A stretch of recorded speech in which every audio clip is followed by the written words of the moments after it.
Hello, my name is Brielle MacDonald, and I would like to tell you a story about how good things come from those who work hard. And what better way to hear this story from some of our little friends? Here's a story by Jim Lamarck, The Elves and the Shoemaker. There once was a good shoemaker who, through a spell of bad luck, had become very poor. Finally, he had just enough leather to make one last pair of shoes. "Still, it is a fine piece of leather," said his wife, "as soft as butter, yet as strong as your hands." "Tonight, dear wife, I will cut the leather," said the shoemaker, "and first thing in the morning I will sew the shoes." The next morning, when the couple went into the workshop, they were flabbergasted by what they found. There on the work table stood 2 shoes, perfectly finished, not a stitch out of place. But who? How?" sputtered the shoemaker.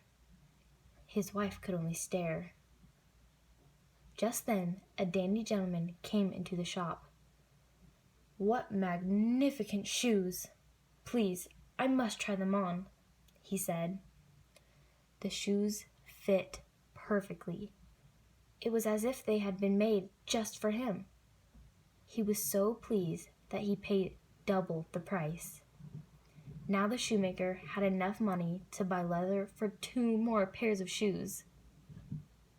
Again that evening, the shoemaker cut out the leather for the shoes, went to bed, and once again, in the morning, there were the shoes, finished. Buyers were not lacking for these either, and as before, they were so pleased they paid double the price.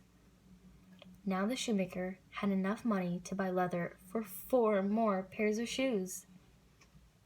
The next morning, just as before, there were the shoes already made. On and on it went. Whatever the shoemaker cut in the evening was finished by morning. Soon the news of the splendid shoes spread throughout the town, and the shoemaker and his wife were no longer poor. One evening, not long before Christmas, as the shoemaker cut more leather for shoes, his wife spoke. "Dear husband, who has made us so rich?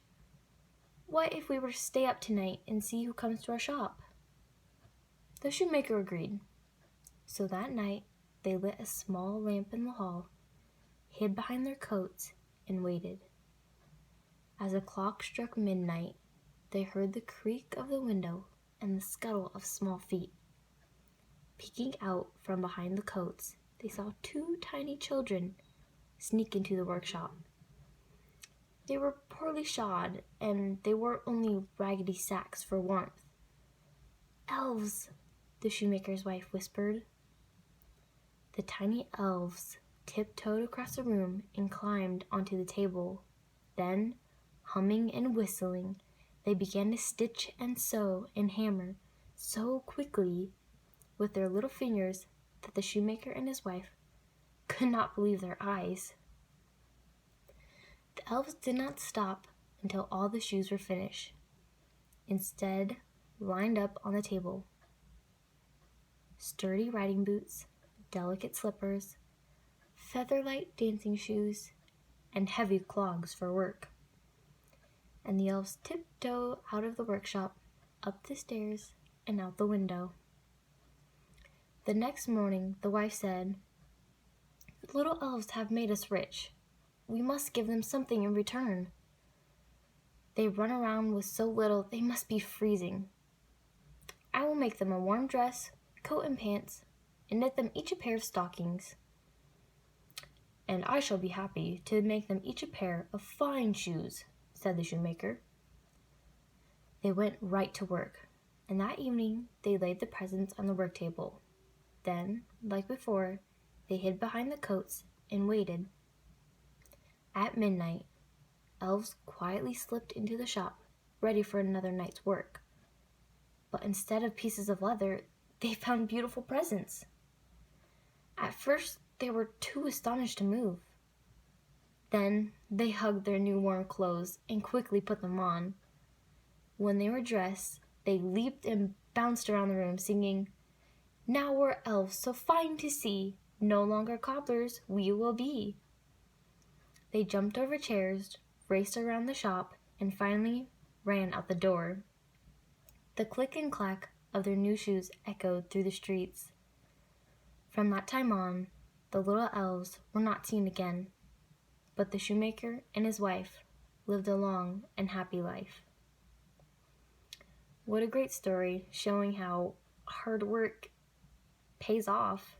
The elves helped the shoemaker and worked hard in making those shoes, and they were rewarded by the shoemaker in getting new clothes. But the shoemaker and his wife also worked hard, and they weren't doing too good, but they had help from the elves, and they were rewarded too.